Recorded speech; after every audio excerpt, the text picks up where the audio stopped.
Hobbes, Locke, Rousseau. Estos hombres que hemos escuchado toda la vida, ¿qué nos trataban de decir? Son filósofos muy importantes que tal vez nunca hayamos estudiado o leído a fondo. Lo que no conocemos es que ellos nos dieron 3 grandes teorías sobre el nacimiento de las sociedades como las conocemos hoy en día. Lo que yo pienso no importa ahora.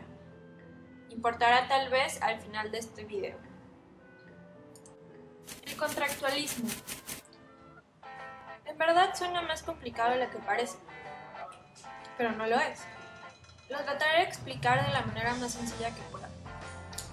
El pensamiento político de Hobbes y Locke supone que la sociedad no es algo natural en el hombre, sino que surge de un contrato o pacto entre individuos. Sin embargo, es la ley natural la que fuerza a pactar y crear la sociedad. Para Hobbes, el Estado proviene de la naturaleza humana. El desarrollo de su teoría del origen del Estado es el siguiente. Número 1. El hombre por naturaleza es hedonista y egoísta. ¿Esto qué quiere decir? Que el hombre tiende a buscar su propio placer, sean cuales fueren los costes que esto acarrea a los demás. Número 2. Para satisfacer el placer es necesario el poder.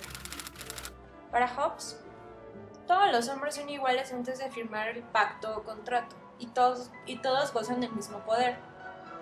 Pero es precisamente esta situación la que lleva a los hombres a desconfiar unos de otros. Número 3. Esta desconfianza conduce a la guerra de todos contra todos.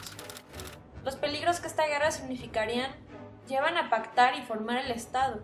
Por tanto, podemos deducir que el Estado tiene su origen en nuestra naturaleza egoísta y desconfiada. Número 4.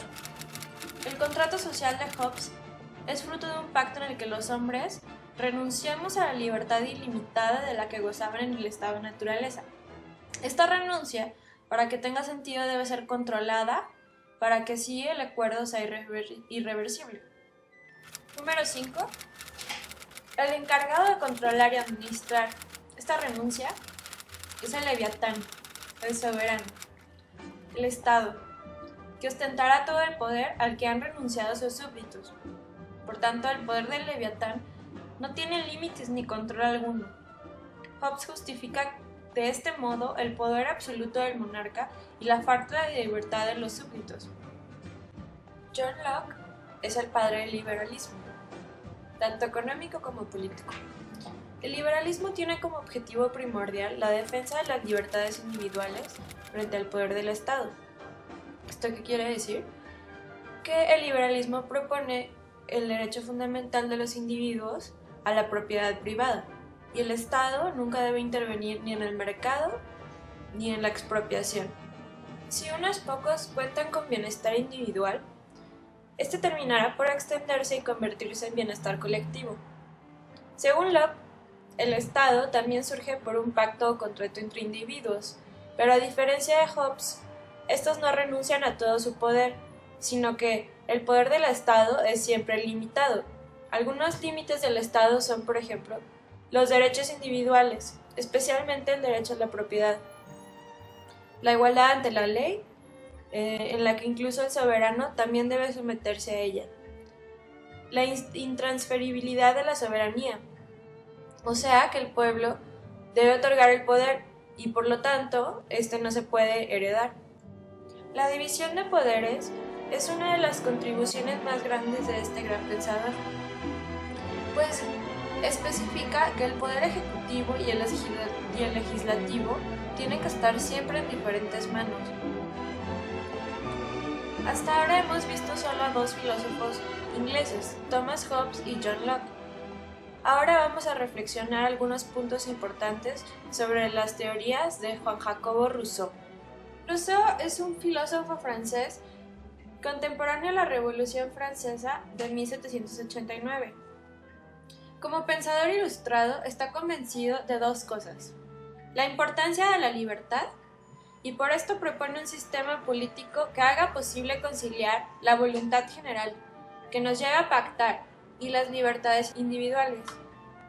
En Rousseau, a diferencia de Locke, el contrato social es un instrumento que integra el bien común y el bien individual. Los intereses particulares no están reñidos con la voluntad general. Rousseau, frente a Hobbes y Locke, tiene una concepción positiva de la política y el hombre. El contrato social intenta construir un espacio de convivencia donde el egoísmo y las diferencias se disuelvan en un proyecto comunitario donde todos los individuos tengan una vida mejor.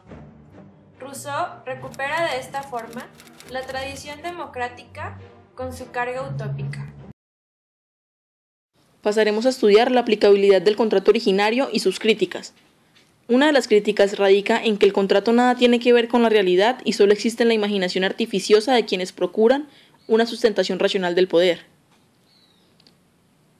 Otros aluden que el contrato lo es solo de nombre porque al no haberse celebrado en realidad no puede obligar a nadie y por consiguiente escapa al objeto del derecho. Tanto los naturalistas clásicos como los normativistas, los sociólogos, los utilitaristas coinciden en cuestionar las quimeras del estado de naturaleza y describir el pacto originario como una vana ilusión que tiene mucho de novela y que nunca ha trascendido el terreno de la fantasía.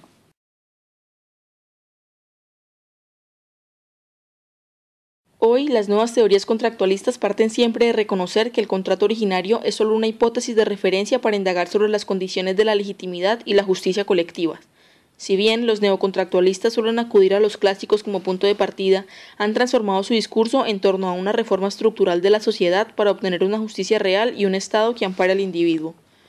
Para el maestro Chandía, el consenso de todas las fuerzas del país tiene como síntesis la Constitución Política del 91, y esta es a su vez una verdadera expresión del contrato político, también conocido como contrato-solución. De este pacto o contrato, vale la pena revisar dos aspectos importantes. Uno, las condiciones en que la descentralización territorial pueda contribuir a la hacienda pública. En este sentido, es necesaria una revisión concertada de las actuales condiciones de redistribución de los ingresos entre el centro y la periferia. Y segundo, la tributación justa, un gasto equitativo, eficiente y eficaz. El pacto puede servir de base para garantizar el principio de reserva de la ley de los tributos e impedir que el juez ejerza o limite el poder tributario. Toda concepción del poder político que parta de un contrato en donde la colectividad fije los fines y fundamentos es democrática liberal porque la legitimidad es ascendente del pueblo a sus gobernantes. Posición original y el velo de ignorancia. Rawls concibió el contrato social como un instrumento de consenso político fundamentalmente de su interpretación del estado de naturaleza y el estado civil a través del contrato social. ¿Pero quién era Rawls? Rawls es uno de los filósofos políticos de mayor influencia en la actualidad. Nació el 21 de febrero de 1921 en Baltimore, Maryland, Estados Unidos, y murió el 24 de noviembre de 2002 en Massachusetts. Segundo de 5 hijos, estudió en la Universidad de Princeton, doctor de filosofía moral, fue profesor en Princeton, en Cornell University, en el MIT y Harvard University. En la teoría de la justicia publicada en 1971, Rawls autocritica su obra El liberalismo político por cuanto no hizo distinción entre la filosofía política y la filosofía moral. También manifiesta que el problema principal del liberalismo político es la imposibilidad de sustentar por mucho tiempo de manera estable una sociedad tan diferente en su religión, filosofía, educación, etc.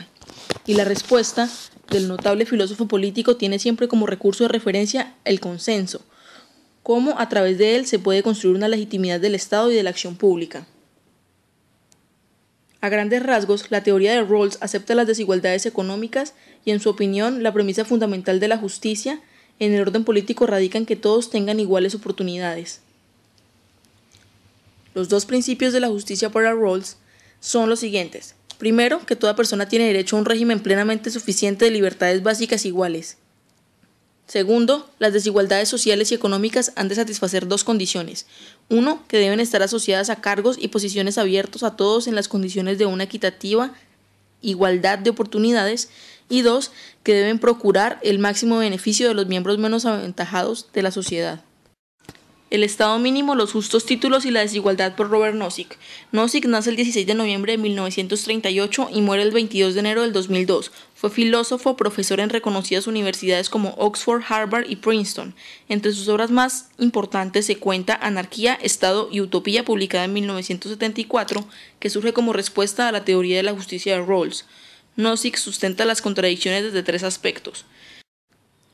Contra el anarquismo individualista para defender la existencia del Estado, demostrar la racionalidad de su origen y hacer ver que como Estado mínimo no surgió al amparo de la violación de derechos, sino como necesidad de protección. Contra la concepción redistributiva de un Estado interventor para cuestionar los discursos en pro de la acción correctiva de las autoridades para difundir la igualdad y el reiterado respaldo doctrinal a la igualdad de oportunidades. Y contra las apreciaciones tradicionales sobre la utopía, a fin de reparar en las diversas utopías que pueden presentarse entre los diferentes miembros de la sociedad y concluir que en el Estado mínimo se superan las ilusiones de sociedades ideales orientadas por la planeación y el abismo entre la teoría y la práctica. Nozick, contrario a Rawls, propone una concepción de Estado mínimo no intervencionista en un contexto de respeto indiscutible de los derechos de los asociados. En lo que tiene que ver con el pacto social originario, Nozick considera que el Estado es fruto de un monopolio de poder que en última instancia se traduce en el monopolio de la coacción legal, en la que se arriba desde un estado de naturaleza en el cual cada uno se vincula a una agencia de protección hasta que en definitiva una de ellas prevalece sobre las demás e impone la paz.